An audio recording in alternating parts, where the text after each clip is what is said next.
ታቸው በሀብት የረጠበ ጡንቻቸው እየፈረጠመ ሱዳን አሉኝ ከምትላቸው ባለሀብቱ ናቸው። እኒህ ግለሰብ እንግዲህ እጅግ በሱዳን ትልቅ ቦታ ከሚሰጣቸው ግለሰቦችም ናቸው። የዛሬው የአጭር ቤት ባለ ታሪካችን የሱዳኑ የእርስ በርስ ግጭት እንግዲህ ዋነኛ ምክንያት ናቸው ከሚባሉ ሰዎች መካከል አንዱ የሆኑ የሱዳኑ የፈጥኖ ደራሽ መሪ የሆኑት መሐመድ ሐምዳን ዳጋሎ ወይንም ሐምቲ ይባላሉ።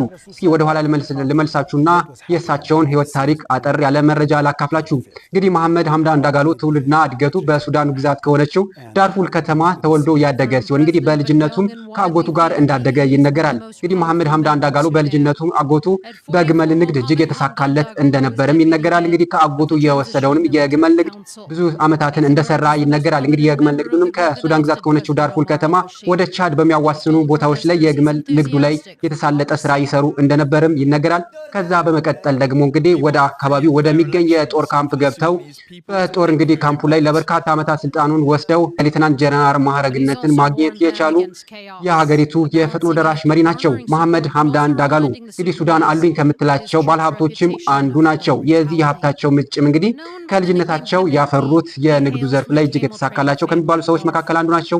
ከዚህ በተመሳሳይም ደግሞ በሱዳን ግዛት ከሆነችው ከነገርኳችሁ ዳርፉር ከተማ በሚገኝ እንግዲህ የወርቅ ግብይት ላይ እሳቸው ከፍተኛ ቦታ እንዳላቸው ይነገራል።